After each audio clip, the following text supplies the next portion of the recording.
forgets about, and that is hell. And my sin was in hell. And when I got there, it came back. So the first thing that I processed was, you're not kind. The second thing I processed is, you're not gentle. And the third thing I processed hurt me so, so much. And when we come back from this break, I'm going to tell you about the one that hurt me more than any of the rest of them. I'll see you in a minute. And the one that hurt the absolute most was when all the sins came in about patience. I don't pray for patience. I always heard, don't pray for patience. But when I was in heaven, Jesus was so patient with me. The very first time I was there, when I first met him, he wanted me to give him something, and all I would do was say no and look down, thinking God is going to beat me. But he was so patient. He was so kind. He was so gentle. I believe that the sins are categorized in hell the same as the fruit of the Spirit.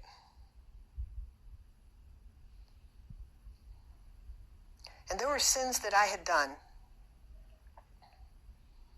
that had counted in those three categories. Let me explain. When I was a young mom, I wanted to be a good mom. And so I wanted my daughters clean. And every day they had to take a bath, every day. And every day they had to get their hair washed so that it had that very fresh look to it. And they would cry when they got in the bathtub because they were sure I was going to get shampoo in their eye. Well, first I bought the baby shampoo. It's not going to hurt if it gets in your eyes. But I would soap up their hair, and somehow that shampoo seemed to get in their eye because they would not sit still. And then they got the shampoo in their hair, and I got to get it out, and I would put them down in the water, and now it's a battle. I'd be trying to get that water, trying to get that shampoo out of their hair, and they'd be crying and everything. But I made sure my daughters looked good. But God counted it as a sin 3 times. You're not kind, you're not gentle, you're not patient. And another sin over here. You caused your children to feel like no one would listen to them. Like they weren't important. What they needed was not important to their own mother. Oh, God. Car seats. So I tried to get my girls in their car seats. They did not like car seats. They would fight with me. They didn't want to be clipped in there. And, we drive a long ways, 10, 12 hours to see family. So they knew once you clip them in there, they're going to be in there a long time. They'd start crying and try and fight you and everything. And so I'd have to manhandle them. Get them in there, manhandle them, buckle them in. Look at what a great mom I am. But it counted as 4 sins. You're not kind. You're not patient. You're not gentle. And you put fear in the heart of your children. Because no matter how distraught they are, you will not listen. God have mercy on me. And if I had just forgiven,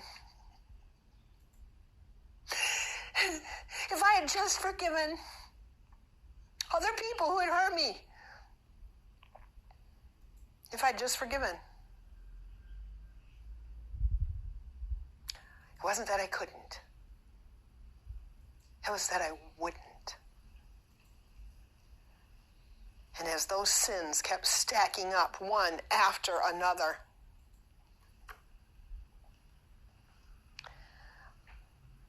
I hated when I was in hell. How do I know I hated? I really hated. I hated hearing the people scream, other people scream. I hated people being there. I filled myself up with hatred. And how was I able to fill myself up in hell with hatred? Because I had it on the earth. I'm not proud of this, but when I was younger, before I was saved, I didn't believe in divorce, but my marriage was falling apart. And so my answer to that was, Mike just needs to die. What kind of person wishes another person dead? It's called called murderous heart. And anytime you let that in your life where you wish somebody else was dead, I don't care what they've done. God doesn't wish anybody dead. You allow hate in your life, and I filled up with hate. I really was in the right place. And just what Jesus had said. And just what Jesus had said, if you will not forgive your brother from your heart, this same thing will happen to you. I had such a stony heart. I deserved hell. Everybody that's in hell deserves hell. Not because God wants them there, he doesn't. Because people will not listen. I want to share with you the biggest lie that Satan has done to bring multitudes of people to hell. Multitudes. It's like, well, if Satan has done it and he's able to trick that many people, what must it be? Now, remember, I told you when I was in hell, I was in an area with my family, but I was also in an area of hell that believers were in. It's like, no, Lori, believers don't go to hell. Well, then Matthew 18, when Jesus said, you've been forgiven, but it can all come back, isn't true. And there were people in hell, believers, just like me. I believed in Jesus Christ. It wasn't that I didn't love him. It was that I didn't obey him, right? So if you don't love him, you don't really obey him. And I didn't trust him, because if you trusted him, you could obey him. It was pride. I thought I was going to do it a different way. I thought I knew better than God. How did that happen? You know, it started out with a truth that got twisted. What Satan feeds to people is God is so good. And isn't that true? We can sing songs about the goodness of God, and they're all true. And if God is so good, he will never let anybody go to hell. There's the twist. God's not going to let anybody go to hell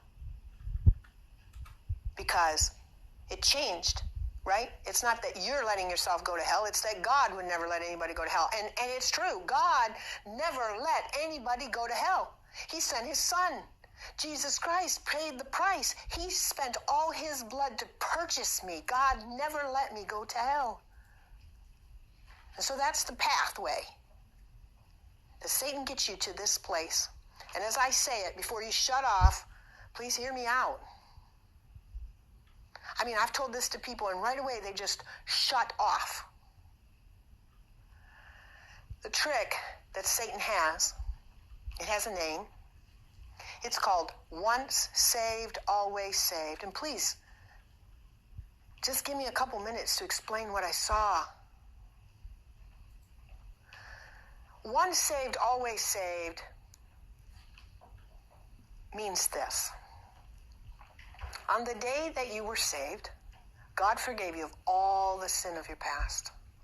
That's true. On the day that I was saved, God forgave me of all the sin of my past. Once saved, always saved says, and then you were forgiven of all the sin you're doing today and all the sin you're ever going to do. You know what that means? That means that I don't have to worry about sin anymore. It means that I don't have to obey.